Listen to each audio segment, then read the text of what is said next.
चलो now let's proceed towards next part okay of this particular chapter, ज्याच्यामध्ये आपण learn करणार आहे कॉन्व्हर्स, इनव्हर्स आणि कॉन्ट्रा पॉझिटिव्ह. बरोबर? हे इव्हिनिंग बॅच मध्ये झालेलं नाही असं वाटतंय मला, बरोबर ना? येस, झाले का नाही? नाही झालं ना? आता कॉन्व्हर्स, इनव्हर्स, कॉन्ट्रा पॉझिटिव्ह मी काय म्हणलं, it is applicable only for implication. मग आता मला सांगा इम्प्लिकेशन म्हणजे आपण कसं करतोय बघा, सगळ्यांनी लक्ष द्या. सगळ्यात पहिल्यांदा जे माझं गिव्हन स्टेटमेंट असणार आहे, गिव्हन स्टेटमेंट ते कसं असणार आहे, पी इम्प्लिकेशन क्यू. किती स्टेटमेंट आहेत माझ्याकडे? 2 स्टेटमेंट आहेत. बरोबर? पहिलं स्टेटमेंट पी आहे, दुसरं स्टेटमेंट क्यू आहे. या दोघांना कशाने कनेक्ट केलेले? इम्प्लिकेशन. इम्प्लिकेशन म्हणजे काय असतं, if dot dot dot then. बरोबर का नाही? If you study hard then you will get good marks. बरोबर ना? इम्प्लिकेशनचा अर्थ काय असतो, इफ डॉट डॉट डॉट देन. मग हे जे आहे it is only applicable for implication. किती मार्क्सचा क्वेश्चन असतो एक्झाम मध्ये? 3 मार्क्सचा. का? कारण कॉन्व्हर्स काढायला 1 मार्क, इनव्हर्स काढायला 1 मार्क आणि कॉन्ट्रा पॉझिटिव्ह काढायला 1 मार्क. बरोबर? मग आता जर गिव्हन स्टेटमेंट माझं पी इम्प्लिकेशन क्यू असेल, बरोबर, तर आता काय करायचं बघा. सगळ्यात पहिल्यांदा मला काय करायचंय, कॉन्व्हर्स फाइंड आउट करायचं. बरोबर? आता कॉन्व्हर्स म्हणजे काय असं लक्षात ठेवा, जे गिव्हन स्टेटमेंट त्याच्या उलट त्याला कॉन्व्हर्स म्हणायचं. लक्षात ठेवा ज्याची सुरुवात सी ने होती त्याची सुरुवात क्यू ने करायची. एवढं लक्षात ठेवा.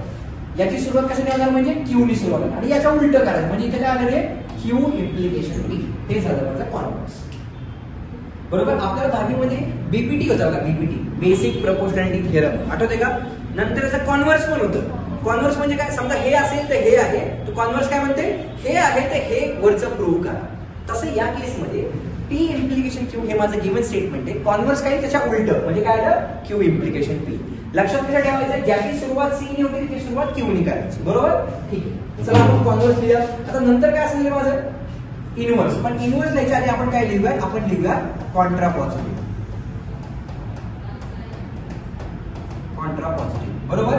आता कॉन्ट्रा पॉझिटिव्ह का लिहितो, कारण याची पण सुरुवात क्यू ने होती, सॉरी सी ने होती. मी काय सांगितले, ज्याची, म्हणजे हे लक्षात ठेवायला आपल्याला सोपं जातं. ज्याची सुरुवात सी ने होती त्याची सुरुवात कशाने करायची रे, क्यू नेच करायची. म्हणजे हे पण आन्सर काय आलं माझं, क्यू इम्प्लिकेशन पी आलं. पण मग प्रश्न असा पडतोय, जर कॉन्व्हर्स क्यू इम्प्लिकेशन पी असेल तर Contra positive Q implication P नसणार. याच्यामध्ये काहीतरी चेंज पाहिजे ना. मग तो चेंज काय असतो, या दोघांनाही निगेशननी मल्टिप्लाय करायचं. बरोबर? म्हणजे हे काय आलं, negation Q implication negation P. हे झालं माझं काय, कॉन्ट्रा पॉझिटिव्ह. काय बघा बरं, ज्याची सुरुवात सी ने होती त्याची सुरुवात क्यू ने करायची. सुरुवात सी ने झाली, क्यू ने सुरुवात केली. क्लिअर? चला आता लास्टला काय राहिलं मला सांगा, what we are remaining with is, we are remaining with inverse. बरोबर? आता इनव्हर्स कसा फाइंड आउट करायचा मला सांगा. मी कॉन्व्हर्स म्हणजे काय सांगितलं तुम्हाला, गिव्हन स्टेटमेंटच्या उलट करायचं. बरोबर? आता मी काय करतोय, हे जे कॉन्ट्रा पॉझिटिव्ह आहे या कॉन्ट्रा पॉझिटिव्हचं कॉन्व्हर्स काढा असं म्हणलं मी तुम्हाला. या कॉन्ट्रा पॉझिटिव्हचं कॉन्व्हर्स काढा म्हणजे काय होणार, उलट होणार. म्हणजे कॉन्ट्रा पॉझिटिव्हचा जर तुम्ही कॉन्व्हर्स काढला तर तुम्हाला इनव्हर्स मिळणार. म्हणजे काय, negation P implication negation Q. याला उलट केलं, कॉन्ट्रा पॉझिटिव्हचा कॉन्व्हर्स काढला तर तुम्हाला काय मिळाला, इनव्हर्स मिळाला. म्हणजे किती आलं, negation P implication negation Q. आता हे नेमकं अप्लाय कसं करायचं हा प्रश्न आहे. बरोबर? सगळ्यांना लक्षात आलं का नेमकं क्वेश्चन काय ते, कॉन्व्हर्स फाइंड आउट करा, इनव्हर्स फाइंड आउट करा आणि कॉन्ट्रा पॉझिटिव्ह फाइंड करा. लक्षात घ्या प्रत्येक ठिकाणी आपल्याकडे इम्प्लिकेशनच आहे. It is only applicable for implication. मग आता क्वेश्चन काय दिलाय बघा आपल्याला. क्वेश्चन असा दिलाय, find the converse, inverse and contrapositive of the given statement. त्यांनी काय सांगितले, if surface area decreases then pressure increases. बघा बरं, इफ आणि देन कनेक्ट केले काय, म्हणजे इम्प्लिकेशन आहे का, आहे. आता साधं एक्झाम्पल सांगतो. प्रेशरचा फॉर्म्युला काय असतो रे, फोर्स अपॉन एरिया. जर तुमचा एरिया कमी झाला तर ऑटोमॅटिकली तुमचं प्रेशर काय होणार आहे, इन्क्रीज होणार आहे, कारण ते इन्व्हर्सली प्रपोर्शनल आहे. बरोबर का नाही? चला आपण काय करूया आता, या केसमध्ये याचा आन्सर आपल्याला फाइंड आउट करायचा. So how will I find the answer. So answer काय करायचं बघा, सांगितलं लक्ष द्या. Let P statement. आपलं पी स्टेटमेंट काय बघा बरं, सरफेस एरिया डिक्रीजेस. लिहून घेणार पी स्टेटमेंट काय माझं, सरफेस एरिया डिक्रीजेस. बरोबर? क्यू स्टेटमेंट काय आहे माझं सांगा क्यू स्टेटमेंट काय, प्रेशर कारण if then the implication sign मध्ये आलं ना. माझे मेन स्टेटमेंट काय, सरफेस एरिया डिक्रीजेस आणि काय रे, प्रेशर इन्क्रीजेस. हे माझे 2 स्टेटमेंट आहेत. बरोबर? चला आता गिवन स्टेटमेंट लिहिलं देअरफोर. जे गिवन स्टेटमेंट आहे, गिवन स्टेटमेंट काय आहे मला सांगा. गिवन स्टेटमेंट आहे P इम्प्लिकेशन Q. म्हणजे काय, if surface area decreases then pressure increases. हे माझं गिवन स्टेटमेंट आहे. बरोबर आहे का इथपर्यंत. चला आता आपल्याला काय करायचंय, let's go step by step. सगळ्यात पहिल्यांदा मला काय फाइंड आउट करावं लागतं रे, कॉन्व्हर्स. देअरफोर आपण फाइंड आउट करूया कॉन्व्हर्स. बरोबर. सांगा कॉन्व्हर्सचा फॉर्म्युला काय सांगितलं तुम्हाला मी, Q इम्प्लिकेशन P. ज्याची सुरुवात C ने होते त्याची सुरुवात Q ने करायची. कॉन्व्हर्स म्हणजे उलट करायचं. आता इम्प्लिकेशन म्हणजे काय, इफ देन. म्हणजे माझं स्टेटमेंट कसं बदलेल बघा आता. इफ Q स्टेटमेंट आधी आहे ना, Q काय आले, प्रेशर इन्क्रीजेस. म्हणजे इथे काय आलं, इफ प्रेशर, व्यवस्थित लिहा तुम्ही, इन्क्रीजेस. हे इम्प्लिकेशन नाही आहे, वरती इम्प्लिकेशन असं नाही म्हणायचं. तुम्ही काही करू शकता, तुमचा भरोसा नाही. वर जाणार इम्प्लिकेशन असं एरो इन्क्रीजेस, जागा बोलणार नाही म्हणून मी असं लिहिले. If pressure increases then P काय रे आपला, सरफेस एरिया. काय दिलं आपला, सरफेस एरिया डिक्रीजेस. कळालं का नक्की. हे झालं माझं कॉन्व्हर्स. आहे काय काहीतरी, हे निवड टाइमपास एकदम. बरोबर. चला नेक्स्ट काय रे आता फाइंड आउट करायचं आपल्याला, इनव्हर्स. पण इनव्हर्स आधी आपण काय करूया, कॉन्ट्रा पॉझिटिव्ह फाइंड आउट करूया. बरोबर आहे का. आता कॉन्ट्रा पॉझिटिव्हचा आन्सर काय असेल आपलं सांगा, negation Q implication negation P. म्हणजे हे जे इथं आहे Q त्याचं निगेशन, पण त्याला नॉट टाकायचं. म्हणजे बघा इथे तुम्ही काय लिहिले, इफ प्रेशर इन्क्रीजेस, तर त्याचं निगेशन काय येईल, इफ प्रेशर डिक्रीजेस असं येईल ना.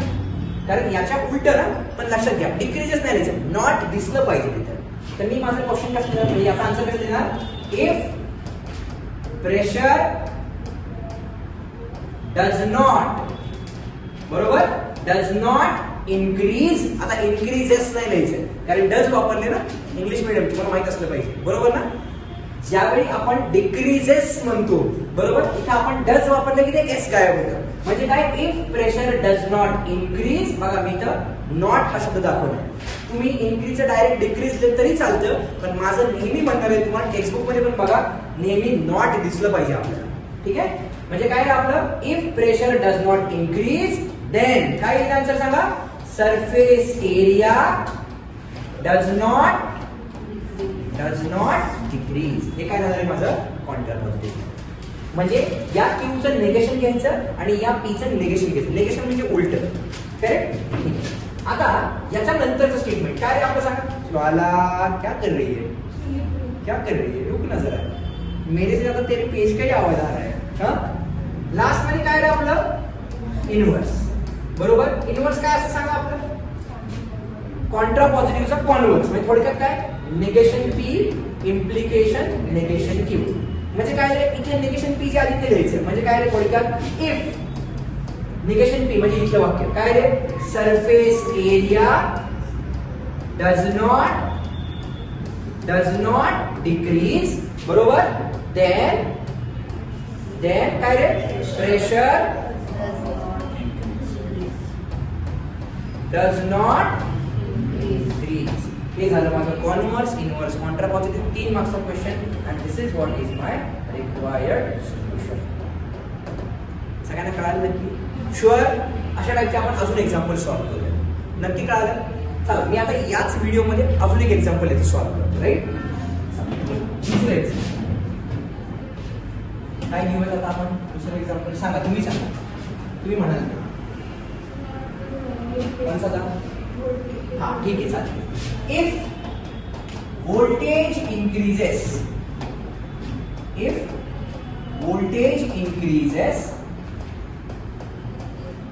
देन क्या करेगा, करंट डिक्रीजेस. असा त्यांनी गिवन क्वेश्चन दिला. बरोबर. तसा पाहायला गेलं तर आपला रूल काय आहे, V is equals to IR हा रूल आहे. तर ओम्स लॉ ना माहिती आहे ना, ओम्स लॉ. आय काय असतो आपला, V अपॉन R. याचा अर्थ काय रे, जर माझा करंट वाढला तर व्होल्टेज पण वाढलं पाहिजे, कारण डायरेक्टली प्रपोर्शनल आहे ना. पण त्यांनी काय म्हणजे व्होल्टेज इन्क्रीज झालं तर करंट डिक्रीज. आपलं त्यांचं म्हणणे ठीक आहे, व्हॉट एव्हर इट इज. आपल्याला काय करायचंय, आपल्याला फिजिक्स नाही शिकायचं, आपल्याला मॅथ्स शिकायचं. बरोबर ना. खरं तर हे स्टेटमेंट बरोबर आहे चुकीचे हा अनदर टॉपिकवर डिस्कशन. ओम्स लॉच्या अकॉर्डिंगली चुकीचे, पण ठीक आहे चला. आता या केसमध्ये जर तुम्ही केअरफुली ऑब्झर्व केलं काय दिलेलं बघा, इफ आणि देन. क्वेश्चन पुन्हा काय रे, find converse inverse contrapositive. आता लक्षात घ्या, याच्यामध्ये पेपरमध्ये गुगली काय करतात, आपल्याला सवय असते सुरुवातीला कॉन्व्हर्स लिहायची, इनव्हर्स लिहायची, नंतर कॉन्ट्रा पॉझिटिव्ह लिहायची. ते आधी म्हणतात find contrapositive, then converse आणि मग इनव्हर्स फाइंड आउट करा. त्यांनी सिक्वेन्सनी गडबडून जायचं नाही. आपल्या डोक्यात एक सिक्वेन्स फिक्स आहे, कुठला, कॉन्व्हर्स, इनव्हर्स, कॉन्ट्रा पॉझिटिव्ह, हेच लक्षात ठेवायचं. ठीक आहे, चला मग आता सॉल्व्ह करूया. कसं सॉल्व्ह करणार आहे बघा, सांगा बरं मला आन्सर. लेट पी स्टेटमेंट काय आहे माझं, पी स्टेटमेंट सांगा. व्होल्टेज इन्क्रीजेस, बरोबर आहे. क्यू स्टेटमेंट काय आहे माझं, करंट डिक्रीजेस. येस, देअरफॉर तुमचं गिवन स्टेटमेंट काय झालं सांगा. गिवन स्टेटमेंट काय झालं, P implication Q. This is what is your given statement, बरोबर. आता या गिवन स्टेटमेंटच्या अकॉर्डिंगली मी काय करणार आहे, आता आन्सर सॉल्व्ह करणार. देअरफॉर कॉन्व्हर्स, बोला काय असतं रे कॉन्व्हर्स, सांगा, मला नाही माहिती काय असतं. क्यू इम्प्लिकेशन पी, बोला काय येईल answer. If current decreases then voltage increases. काय होते सुट्टी, देन व्होल्टेज इन्क्रीजेस, बरोबर इथपर्यंत. चला हे झालं माझं कॉन्व्हर्स. नेक्स्ट काय आता काय करतो आता आपण, इनव्हर्स, बरोबर. इनव्हर्सला थोडा आपण ब्रेक देऊया, राईट, किंवा चला नाही घेऊन टाकू. काय असतं, negation P implication negation Q. का, कारण याची सुरुवात सी ने झाली आहे का, नाही, मग याची सुरुवात क्यू होणार का, नाही. निगेशन पी म्हणजे काय ते सांगा. इफ, बोला, voltage yes does not increase. आता इन्क्रीजेस नाही लिहायचं, बरोबर, डज लिहा ना. If voltage does not increase, व्यवस्थित लिहा ना तुम्ही, correct, does not increase, then काय रे, करंट डज नॉट इन्क्रीज. हे झालं काय माझं इनव्हर्स. लास्टला काय दिलं आता सांगा, contrapositive, correct. So contrapositive काय असेल, कॉन्ट्रा पॉझिटिव्ह सांगा. Negation Q implication negation P. सी नी सुरुवात झाली, क्यू नी सुरुवात करायची, राईट. निगेशन क्यू म्हणजे काय दिलं सांगा. इफ, बोला, if current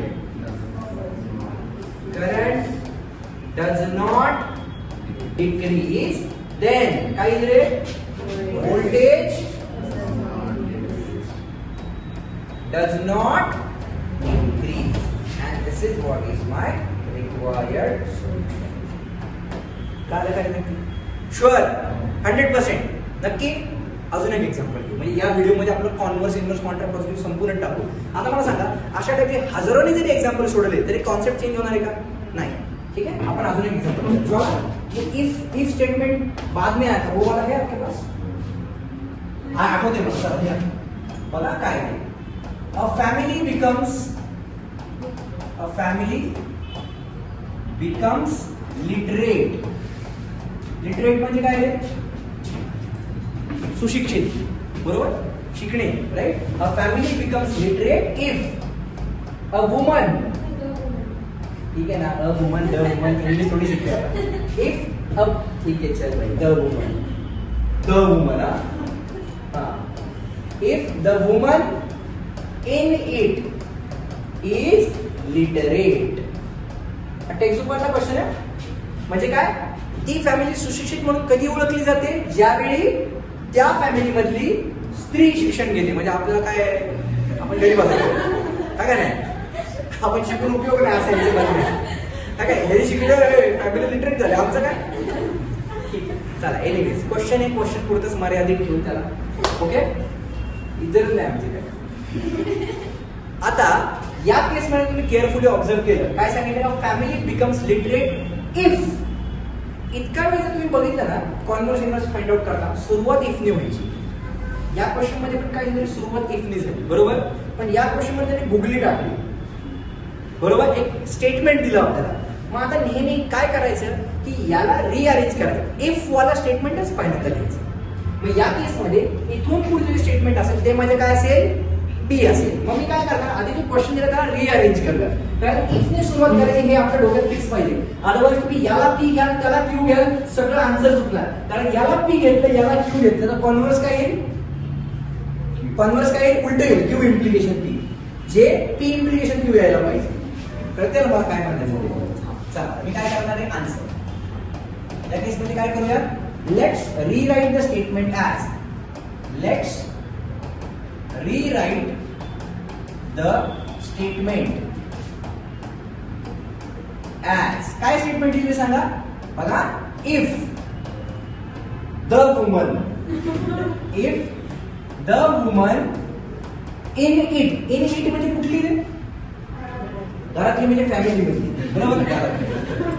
if the woman in family, in the family म्हणा, इफ द दिले ना ऑलरेडी. चला, if the woman in family is literate, बरोबर लिहितो का चेक करा. देन, आता हे देन मी स्वतःच्या मनाने टाकलं, बरोबर आहे का रे. देन का, कारण आपला इफ देन कंपल्सरी पाहिजे. देन काय लिहिले, अ family, then a family becomes literate, बरोबर आहे का. म्हणजे हा माझा ऍक्च्युअल क्वेश्चन आहे. त्यांनी जो स्टेटमेंट दिलं होतं त्या स्टेटमेंटला मी रिअरेंज केलं का, कारण त्यांनी इफ कुठेतरी मध्ये टाकला होता, दिसतोय का, त्याला मला रिअरेंज करावं लागलं. मग आता मी या केसमध्ये काय करणार आहे, देअरफोर, देअरफोर काय म्हणणार, गिवन स्टेटमेंट, किंवा आपण असं म्हणूया देअरफोर आधी काय लावावं लागेल मला, P. What is your P, the woman in family is literate, बरोबर आहे का. चला मला लिहून घेऊया, the woman in family is literate, बरोबर आहे इथपर्यंत. क्यू, क्यू स्टेटमेंट काय दिली मला सांगा, अ फॅमिली बिकम्स लिटरेट. लिहूया, अ फॅमिली बिकम्स लिटरेट. ठीक आहे. चला आता आपण आपले ओरिजिनल पी आणि क्यू फाइंड आउट केले. देअरफोर गिवन स्टेटमेंट काय असेल माझं, आता गिवन स्टेटमेंट आलं माझं पी इम्प्लिकेशन क्यू, जे आपलं हे आहे गिवन स्टेटमेंट, रिअरेंज केल्यानंतर, राईट. चला आता नेक्स्ट पेज वरती जाऊया. देअरफोर सगळ्यात पहिल्यांदा काय दिले, कॉन्व्हर्स. कॉन्व्हर्स काय असेल सांगा, क्यू इम्प्लिकेशन पी. जो ट्विकी क्वेश्चन होता, जो खरं ट्रिक म्हणतो ना आपण, तो मी पण या व्हिडिओमध्येच कव्हर केला. म्हणजे एकाच व्हिडिओमध्ये तुम्हाला कॉन्व्हर्स, इन्व्हर्स, कॉन्ट्रापॉझिटिव्ह मिळून जाईल, राईट. चला काय आता बघा, Q implication P.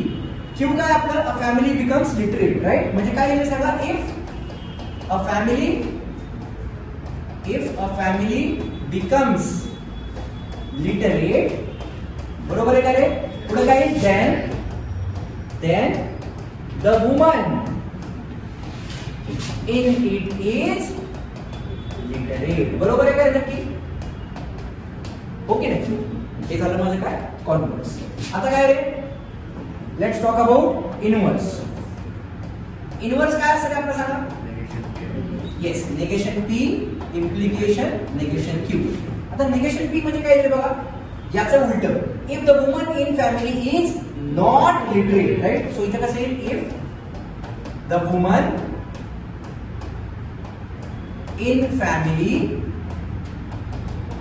Is not literate, बरोबर आहे का. नॉट टाकला आपण म्हणजे निगेशन झालं, बरोबर आहे का. इज नॉट लिटरेट, देन काय लिहिलं ते, नेगेशन क्यू. नेगेशन क्यू म्हणजे काय, then a family is not literate, बरोबर. काय म्हणू शकतो, then a family is not literate. हे कळते का रे नक्की. झालं. लास्ट आता काय रे, लास्ट आपलं contrapositive, right. So this is contrapositive. Shortcut मारले तुम्ही करू नका, ठीक आहे. कॉन्ट्रा पॉझिटिव्ह काय लिहिले बोला, yes, it is negation Q implication negation P. सी नी सुरुवात झाली पण क्यू नी सुरुवात करायची. काय लिहिले, देअरफोर बोला, इफ, तेच वाक्य लिहायचं, if a family is not literate, बरोबर. देन काय लिहिले, then the woman in family is not literate. वरचं वाक्य फक्त त्याला फिरवलं, बरोबर आहे का नाही. Correct, and this is what is your required solution. तर हा जो पार्ट आहे तो बोर्डमध्ये किती मार्कला विचारला जातो? 3 मार्क्स. सो आय अज्युम नाव की तुम्हाला converse inverse Contra positive clear झालं. कळालं नक्की? शुअर? डन.